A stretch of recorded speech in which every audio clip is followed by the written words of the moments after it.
belakangnya atau hal-hal manusiawi yang ada pada dirinya.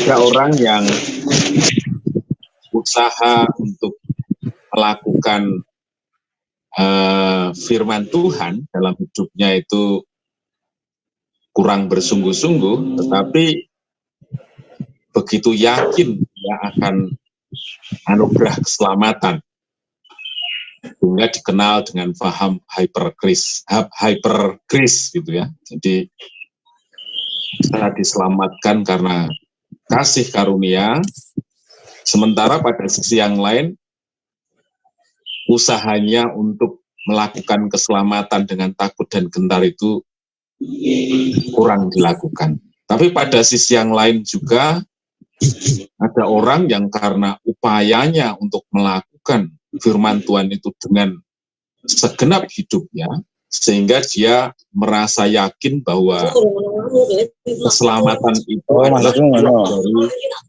usaha kerasnya.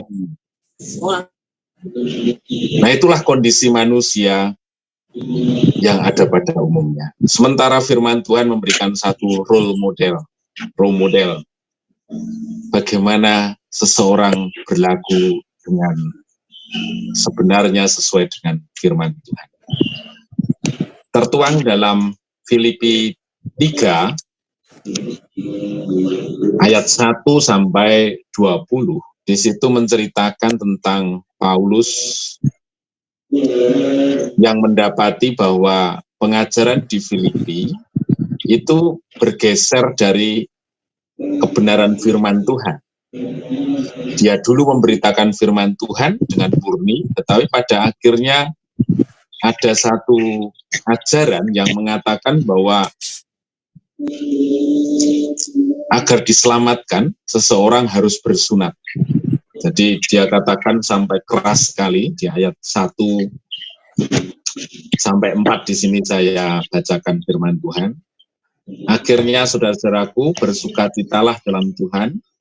Menuliskan hal ini lagi kepadamu tidaklah berat bagiku dan memberi kepastian kepadamu.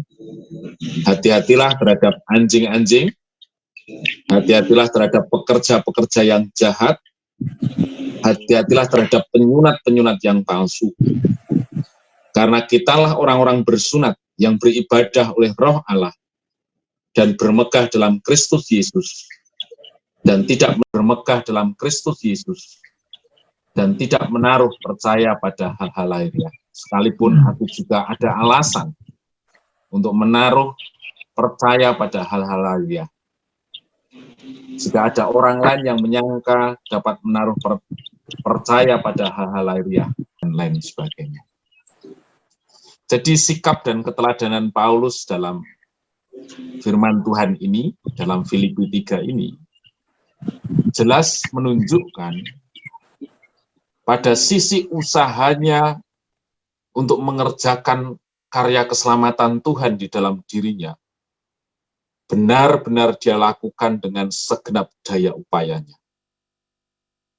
Dia melakukan sampai batas kemampuannya. Dia melakukan dalam usaha yang terbaik dalam pandangan Tuhan.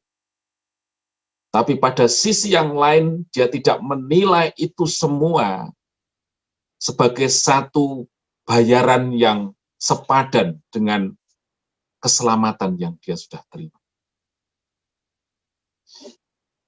Dia katanya bahwa keselamatan itu semata-mata karena kasih anugerah kematian Kristus di atas kayu salib.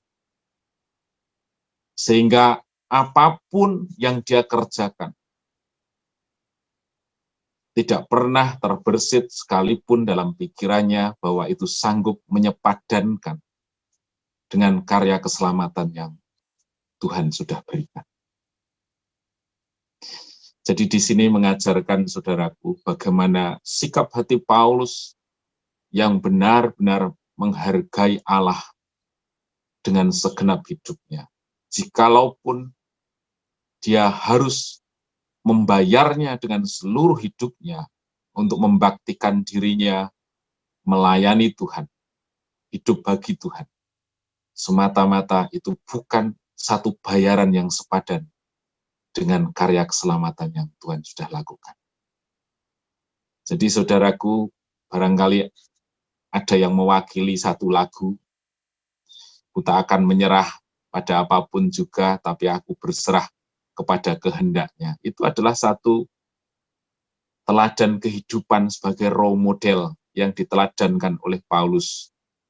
Bahwa sesungguhnya usaha apapun yang kita lakukan semata-mata karena kita menyadari karya Tuhan jauh terlebih besar dalam hidup kita. Sehingga upaya apapun yang kita lakukan semata-mata karena kita begitu menghargai, begitu kita respect dengan Tuhan, itu pun tidak akan pernah bisa membayar karya keselamatan yang sudah dianugerahkan kepada kita.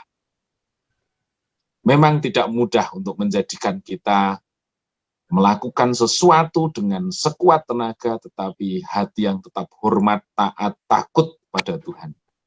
Tetapi itulah sesuatu yang Tuhan mau, yang sudah dicontohkan oleh Paulus, sehingga nilai Kristus itu menjadi sesuatu yang benar-benar paling berharga dalam hidup kita, dan kitalah hamba Dia yang melakukannya bukan untuk menyepadankan karya anugerah yang terbesar itu yang sudah kita terima.